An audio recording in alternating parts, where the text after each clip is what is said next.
Hi guys, welcome back to my channel. Today I'm going to be doing a Q&A. I'm answering all you guys' questions about my hair, your hair, from porosity to moisture and everything in between. So if you want answers to all your burning hair questions, then keep on watching because we're getting right into it. All right, so this first question is a big one. I get this question a lot right now, and it's all about hair porosity. How do I learn my hair porosity, and what should I do to get accurate results? Because people are trying the different tests. I recommended the cup test, and some people are saying they did one piece and it sank, and then they did another piece and it didn't, and they're confused and they don't know their hair porosity. So the first thing I want to say is your hair can have different porosities, and this can be due for many different reasons. I'm gonna get into the nitty-gritty of why, but you can have one strand be low porosity and one strand be high porosity. And I don't want to confuse you guys or overwhelm you guys, so I'm gonna do a separate video, separate thing related to that. But just keep that in mind when you do your hair test and try to find your porosity. The easiest way to make it less overwhelming is to just focus on the porosity that most of your hair has, and you can find that usually by getting closest to the root as possible. So the ends are much older. Maybe if you dye your hair, the ends is where it's gonna take the longest for it to leave. So the first thing to finding out your hair porosity is taking a strand of hair that is closest to the root. There are so many tests that you can do, but the easiest test that I talk about is the flow test. First things first, you want to make sure that that strand of hair is clean and has no product on it. So it's best to just do it after a wash day. Get your little piece off and let it dry. Let it dry too. Let it dry fully before you do this test. You want to get a glass of water. You want to make sure the water is room temperature. That's also important. And just let it sit there and watch how it behaves. You can let it sit there, do something and come back. But the idea is, if you have high porosity hair, it sinks quickly. Medium porosity hair, it sits in the middle. If you have a low porosity hair, it floats to the surface. That is just the simplest and easiest way to look at it. And put in the comments after you try the test, where did your hair end up? Did it sink? Did it float? Did it stay in the middle? And there you go. That's just the easiest and best way to go about that. On to the next question. Does moisturized hair have to look wet? And the answer to that question is no. Your hair looking wet is more about product and preference and less about hydration and moisture. So that wet look is usually when people are putting a lot of product in their hair to get a more defined look, specific to like a wash and go. Doesn't necessarily mean you have moisturized hair. That just means you have a lot of product in your hair. Now obviously water does moisturize your hair, so if you're using products that is mostly water-based, then yes. But to answer your question, no, you don't have to have a wet look to have moisturized hair.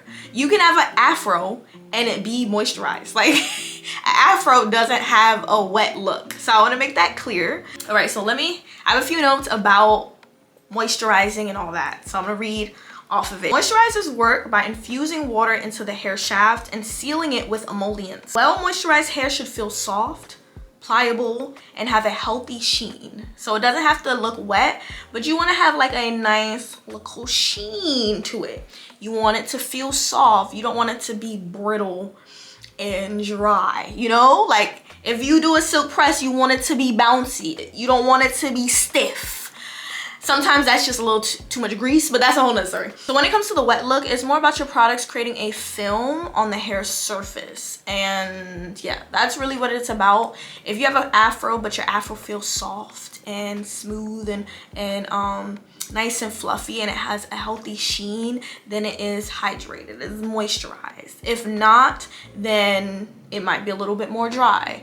And this can be for any state your hair is in. So look less for like a wet look and look more for how your hair feels and moves to understand its level of moisture / hydration. On to the next, baby.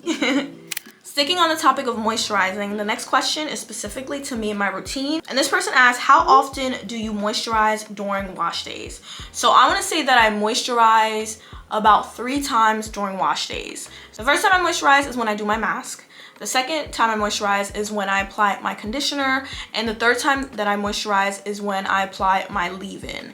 These are all water-based products that I apply to my hair throughout my wash day, and it also just depends on what state my hair is in. This is specific to this routine of how I get my hair like this, silk press, bouncy, straight, all that. So that's what I do on wash days for that specific routine. Now, when it comes to how often I wash my hair, which was another question, this really depends. So like my baseline is once a week or once every other week. And it shifts and changes based on the dryness of my scalp, based on how much I worked out, based on if my hair is giving stiff or if it's still bouncy and lively. It depends on all these different things. But I like to have a basis of no matter what, I am gonna wash my hair consistently at the bare minimum once every other week. So bi-weekly is the easiest straightforward answer that I can give to that question of how often I wash my hair specifically. Now, when it comes to you, this all depends as well. Someone else asked me, how often should we wash our hair? Paying attention to your hair and how it feels throughout the week or weeks in general is gonna give you the answer that works for you. There's no one size fits all for every person when it comes to washing your hair. The point of washing your hair is to cleanse it and clean it. So anything that has your hair feeling dirty, whether it's a buildup of product or sweat, will determine how often you wash your hair. If you're someone that works out very often and you sweat a lot, you're gonna wash your hair way more often than someone that doesn't. So let's say you're a natural girly, but you use a lot of products because you may keep your hair in like a slick pony or a pineapple very often. So like this part of your hair always has lots of product. You're gonna wanna wash your hair at least once a week, especially if that's your go-to style every single day. You want to keep your hair as clean. You want to think of it as being able to breathe. The more products you put on your hair, the less your hair is able to breathe. So just keep that in mind. So that's how you want to determine how often you wash your hair. And it's going to fluctuate based on how you live your life. If 1 week you are working out a lot, you're probably gonna wash your hair at the ending of that week. And then let's say another 2 weeks go by and you don't work out that much, you don't have to wash your hair again at the end of 1 week. You can wait till 2 weeks to then wash your hair. Now, when it comes to washing, specifically shampooing my hair, someone noticed in my video that I was only shampooing my scalp. And they asked me, do you only shampoo your scalp? ? And the answer is yes. I have shifted from shampooing all my hair to only shampooing my scalp, and this is why. This right here is where your hair is born from, the scalp, right? And the scalp is where all the sebum, sweat, and product buildup accumulates. It doesn't really accumulate anywhere else or comes from anywhere else but your scalp. And the primary role for shampoo is to cleanse your scalp. If you are one, shampooing correctly and using the right shampoo, the components, the ingredients, and everything of that shampoo is going to run down your hair as you're rinsing it out. And it's going to have a similar cleansing effect as it runs down your hair, which is perfect because the mids and ends of your hair are the oldest part of your hair. They're not as hydrated. They're not as, just think of it as humans, not as youthful, not as quick to come back. It don't got all that collagen like it used to. Sometimes that can actually do an adverse effect and really dry out your hair. And if you are someone that struggles with dry hair, brittle hair, breakage, that can be a component of why that is. So not shampooing, like, no, don't do that. Try that one change of just shampooing your scalp. So overall, this method is just good for preventing over drying the hair in general. And because when you do shampoo, you're supposed to cleanse twice. The first cleanse is just taking up the product and all that stuff. The second cleanse is actually to clean your scalp. That is more than enough for you to have your mids and ends be clean. Can I still wash my hair weekly even if my hair is in a protective style like braids? So yes. You can still wash your hair weekly no matter what. Like, again, it's based on if your scalp may be dry, you need some hydration. Remember, water hydrates the hair. I want to make that clear for anyone. If your hair is dry, if your body is dry, it needs water. It doesn't need anything else. It needs water first and foremost. So if you always try and use a water-based product first, and then you use oils to seal everything in. But yes, you can Wash your hair weekly if you have braids. The next 2 questions are specific to the LCO method. And for anyone who doesn't know, that basically just means liquid, cream, and oil. And it's the order in which you put your products in to maximize moisture retention. And this is good for anyone that has dry or porous hair. What products do you use for the LCO method? Now, when it comes to me, the products change depending on what I'm feeling, depending on the state of my hair, how I'm gonna style my hair, all that, you know. I have a good amount of products, nothing too crazy, but as far as when it comes to my hair being in this state, this is what I like to do. For my liquid part, I use some sort of water-based leave-in conditioner. Has to be water first ingredient.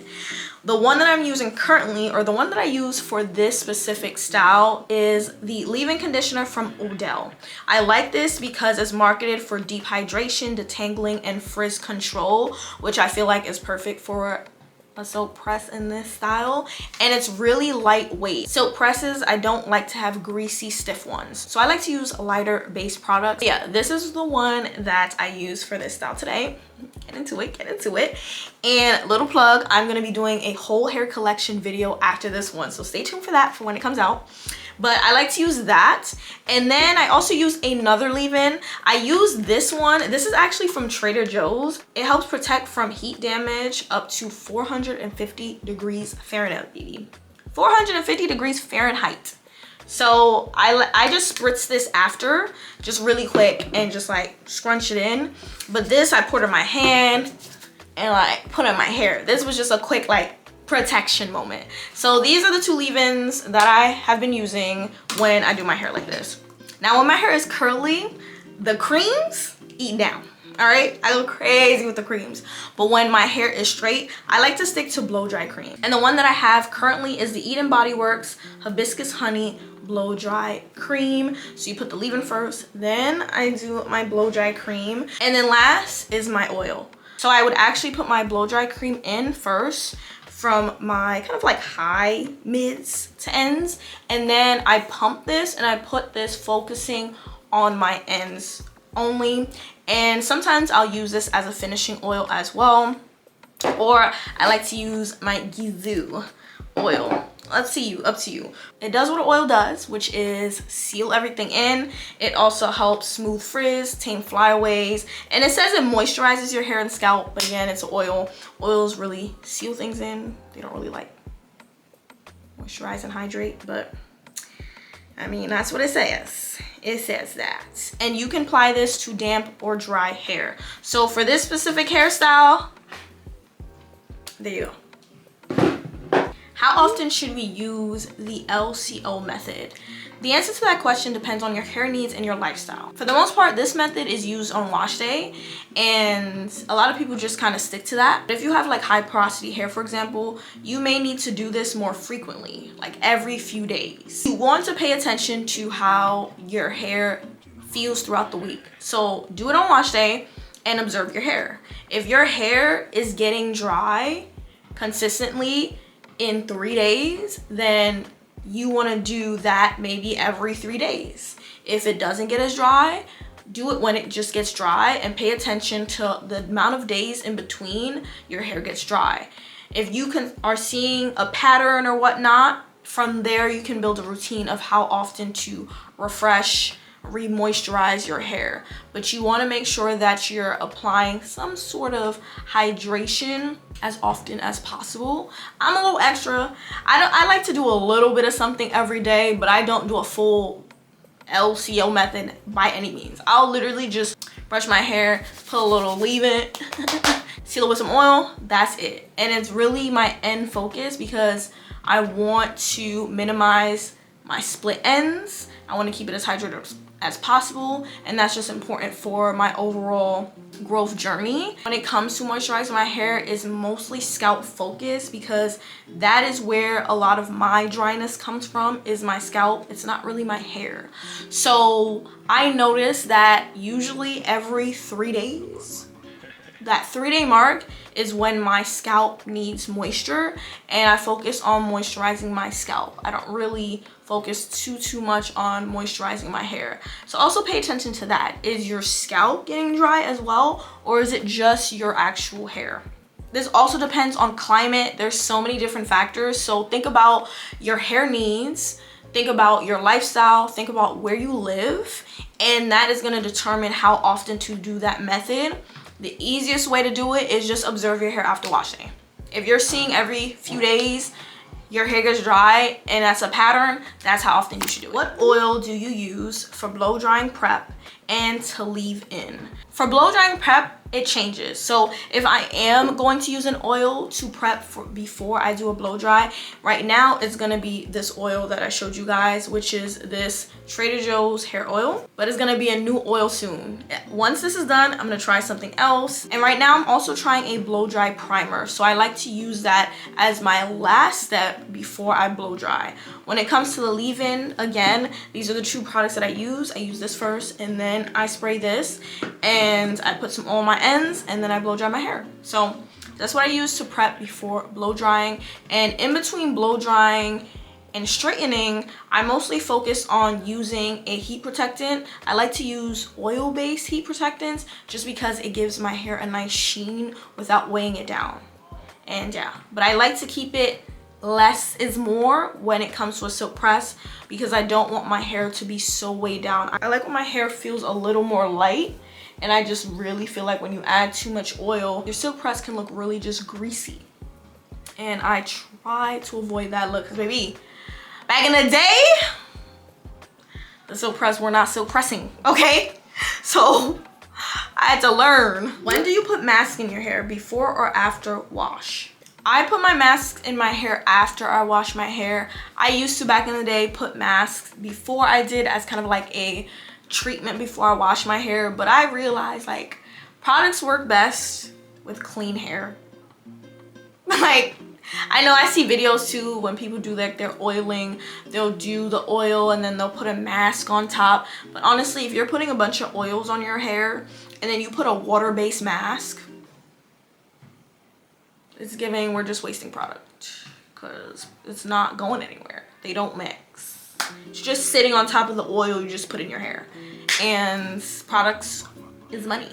Like, I don't want to waste my money. So I use my mask after I wash my hair, specifically after I shampoo. Now, speaking of oils, the next question is, can I mix oils? And yes, baby, you can most definitely mix oils. Have fun. Go crazy. Like, oils, especially even mixing oils, can be really beneficial because different oils have different benefits. When it comes to mixing oils, don't overdo it now. Don't put like 60, 50 oils up in that.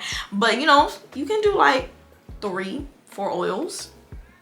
Make sure you have one carrier oil and then have different oils that have specific benefits. So yes, you can mix oils. Don't be afraid to mix oils. I'm actually gonna do a video trying out just like some fun oil recipes and what the different recipes does for your hair. So stay tuned for that. We shall see. So yeah, have fun, go crazy, go crazy. And we have come to the last question, which I think is a really important question, and it is, how do you know when your hair needs protein or a bonding treatment? So here are the signs that may tell you you need a protein treatment: excessive breakage or shedding, and hair that feels kind of overly elastic when wet. Protein treatments help strengthen the hair shaft. Now, bonding treatments are a little bit different. They are designed to repair the broken bonds within the hair's keratin structure. So usually people that have chemically treated hair, whether they're colored, whether they have relaxer, stuff like that, that's when you may need a bonding treatment. These just help rebuild the internal structure of your hair, because that is what chemicals really do. They just kill that shit. And just make a note, while they are helpful and they are needed from time to time, do not overly do it. Like, do not be doing bond treatments every week like it's your wash routine. Don't do it. Do it as needed. Okay? And that is the end of our Q&A, baby. I hope you guys enjoyed this video. I hope you guys learned a little bit. I answered some of your questions. If you have any more, just leave them in the comments. And I'm gonna do another Q&A when the time calls for it. This is gonna be an ongoing series, so keep it coming. And I will see you guys in my next video. Bye. But I use this one because it run and letting it run. Yeah. What else you gotta say? What are your hair tips?